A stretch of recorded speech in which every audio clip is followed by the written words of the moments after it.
What's up guys, Houndish here, and today we've got some Destiny 2 news. And in this one we get a teaser trailer for Season of the Deep. It is a very short teaser, but we can probably expect to get a full trailer potentially next week. On top of that, Bungie preview the ritual weapon for next season, which is a pretty cool looking thing, as well as some of the armor that we'll be able to pick up, as well as some destination images. Plus they give us a date for the new dungeon, which will be launching on the first week of the season. On top of that, we have a couple of other updates from Bungie, including their recent change with the weapon swap delay, and we'll round up some armor changes coming in Season of the Deep as well. So, as always guys, plenty to talk about in the video.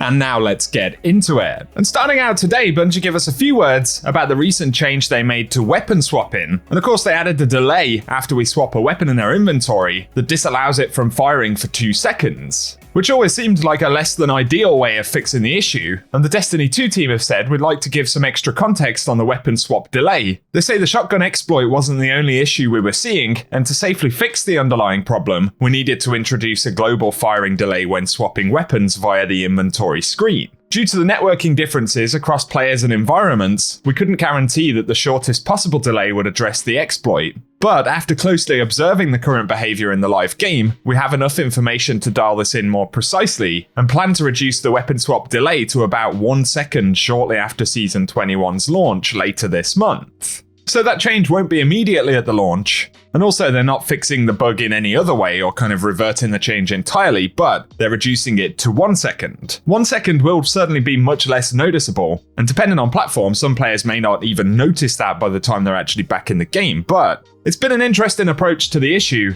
and let us know what you think about Bungie's planned additional change to that coming in a few weeks' time. Up next though today, Bungie are clearly ready to start the hype train for Season of the Deep, and so we get a very short teaser for the season, but more specifically this is a teaser for the main reveal for Season 21. So this initially came out a bit early on the PlayStation Brazil account, and they tweeted that we will find out more about the season next week, with of course Season of the Deep beginning on May 23rd. So no doubt be on the lookout for a trailer next week. And in the very short teaser right here, we hear the voice of Commander Sloan stating that they're making an emergency request for any Guardians listening. And in one of the early frames right here, we see a Titan with the OG Titan armor right here. It's only for a split second, but kinda scarily, the Titan seems to be pretty mangled there. But also in this teaser, it further confirms that we will be returning to Titan in one form or another. And we see Saturn in the background as well. And some very short clips that appear to be under the methane ocean that we find on the moon of Titan. Then some Guardians flying into the destination, and we do see this mysterious creature kind of swimming past there as well. So no doubt it looks like Bungie are going to be leaning in to that mysterious worm that we've seen under the ocean on that destination previously. So pretty cool, very short teaser right there, and it's nice to know that the hype train will really kick off next week. Once again, no doubt this means we will see a trailer, but also a bunch of extra marketing material from Bungie. And I'm curious to see what capacity Titan will actually return in. It would be unusual for a season to have an entire destination,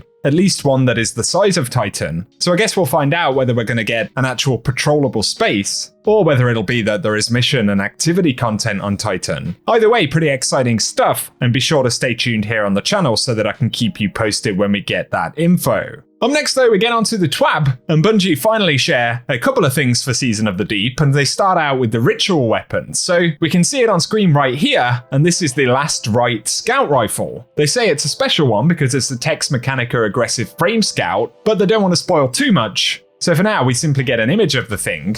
And it is kind of like a modified Dead Man's Tale, I suppose. Obviously we don't have a specific on the archetype yet, but they also preview some of the ornaments for it. So, as always with ritual weapons, we'll get the Vanguard ornament, and then they show off the one for the Crucible, and finally for Gambit. And I'm sure we can expect that weapon to be earned in the typical way. So let us know if you're looking forward to getting your hands on that one.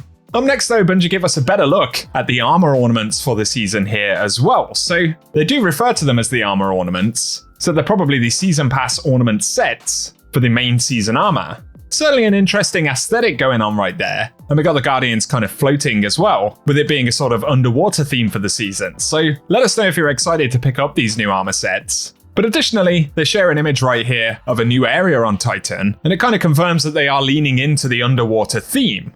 So there's sort of bubbles floating past and things like that. I'm assuming that they won't be introducing a swimming mechanic, but I suppose you never know. Certainly looking pretty cool, and again, it will be interesting to see exactly in which capacity the destination will be returning. Also of importance for the season though, they say the dungeon is coming. And obviously they don't give us any specifics for the dungeon outside of the launch time for it. So to get your Guardians ready for the next adventure, the new Redacted dungeon will open at 10 AM Pacific on Friday, May 26th. So that will be the same week that the season actually launches. Of course, it drops on the 23rd, so we'll have a few days to prep.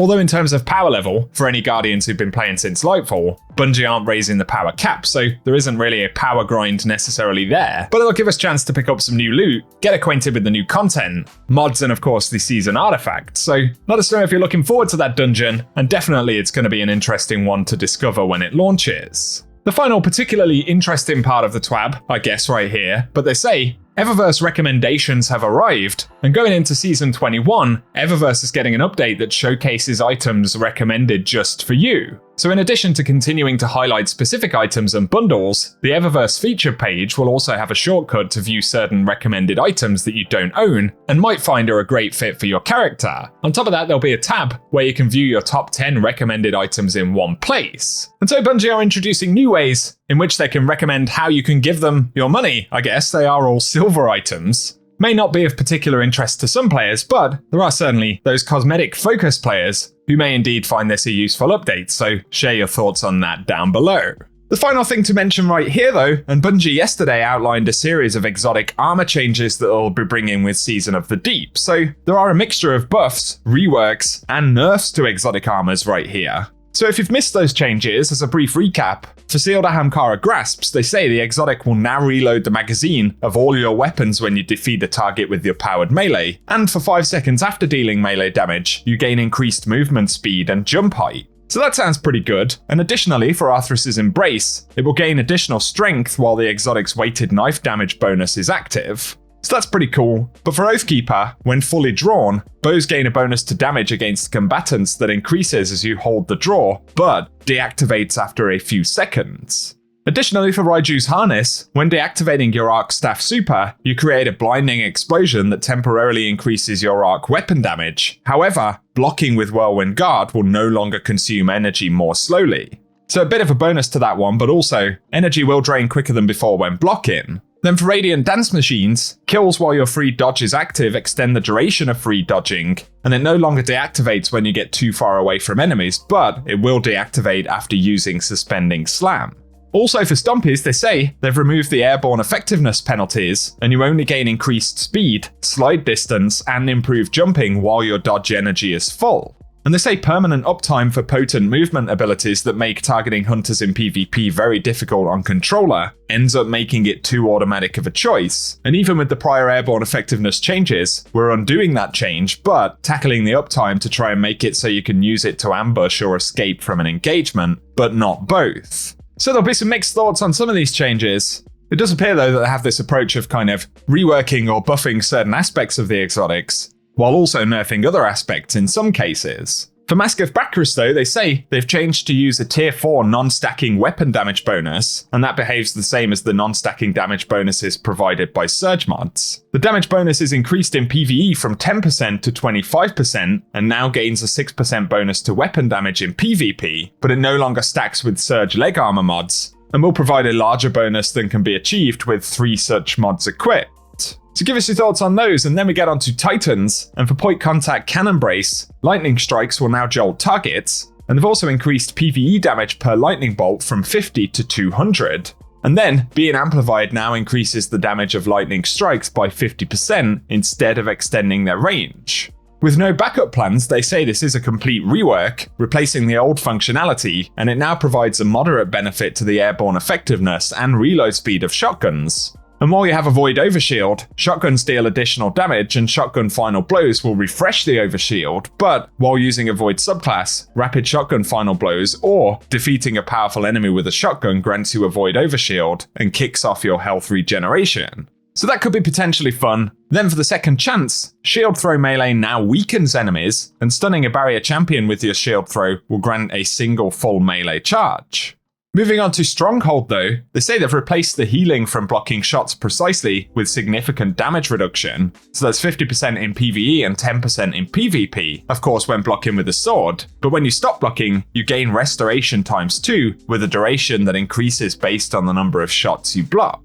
There are also a few changes for Eternal Warrior, and rapid takedowns with an arc weapon grant an escalating bonus to arc weapon damage, and that uses the same non-stacking damage bonus used by Surge mods, which can go all the way up to tier 4 damage bonuses, which is 25% in PvE and 6% in PvP, but while at tier 4 damage bonus, arc kills will refresh the bonus's duration, then after Fist of Havoc ends, you gain the tier 4 damage bonus. Interestingly for Kepri's Horn, the solar damage wave will now scorch targets. And for Path of Burning Steps, they're looking to add that Surge mod damage as well. Once again, it can go up to the tier 4 damage bonus, and while at that bonus, solar kills will refresh the bonus's duration, then becoming encased immediately grants you the tier 4 damage bonus. They also say though, for Doom Marchers, they've reduced the range of the chain damage from 20 meters to 12 meters, and PvP damage goes from 85 to 50. So they're kind of reining in the PvP side of things, while giving it a bit of a boost for PvE. Finally though, we get to Warlocks, and the Vesper of Radius Rift will emit an arc shockwave every 5 seconds that deals damage, which is 200 in PvE and 70 in PvP. But enemies defeated by the shockwaves explode for an additional 100 damage, and when using an arc subclass, it will also blind nearby enemies. That sounds pretty cool, but additionally Chromatic Fire sees increased radius and damage of the explosion created by precision kinetic takedowns, and the explosion now also applies a status effect to targets, and that will be subclass dependent, so for Arc it will be blind, you'll get Scorch from Solar, Slow from Stasis, Sever from Strand, and Weaken from Void. So again, that one sounds pretty good. But with Dawn Chorus, the Daybreak projectile damage bonus has been increased and no longer is reliant on the enemy being scorched. Plus Sanguine Alchemy will allow standing in a rift to grant a non-stacking bonus to weapon damage which matches the subclass type, with the equivalent of 2 Surge leg mods at 17% PvE damage and 4.5% in PvP. On the Claws of Ahamkara though, powered melee kills create an Orb of Power, and when heavy-handed mods are equipped, it increases the potency of the orb spawned. For the Mantle of Battle Harmony though, weapon bonus damage is changed to tier 4 when the super is fully charged, and that increases damage bonus in PvE from 20% to 25%, and reduces the damage bonus from 15 to 6 in PvP. It will no longer stack with Surge leg armor mods though, and the damage bonus only applies to weapons that match your subclass damage type, but it will stack with Empowering Rift and other similar damage bonuses. Plus they extended the base duration of the bonus from 6 to 10 seconds. That's specifically in PvE, and it goes from 3 to 5 seconds in PvP. For the Ophidian aspect though, they've removed the extended melee range, and with Prometheum Spur it will grant Rift energy from any solar weapon takedown, with more energy granted for solar weapon takedowns while standing in a rift. But on top of that, we'll now have to stand in a rift when we get the final blow for the exotic to consume the class ability energy and create a rift at the target's location. Starfire Protocol finally sees an interesting change, and they've reduced the amount of energy gained per instance of damage from 20% to 2.5%, so a massive change there. But empowered weapon kills will now grant 20% grenade energy. And they say these changes are intended to tamp down on passive weapon damage, giving your grenades back too quickly, while also pushing it away from single target damage dominance and more towards neutral play. So plenty of exotic armor changes for us to get our heads around right there, guys. And as always, we'll have to see how they perform in the game when the season launches. But for now, feel free to share your thoughts in the comment section. And for today, that's what we have to round up in the video. So as always, I hope you've enjoyed this one, and if you have, a rating below really does help us out on the channel. But additionally, be sure to get subscribed and I can keep you posted with more Destiny content. And otherwise, whatever you guys get up to, I hope you have an awesome day.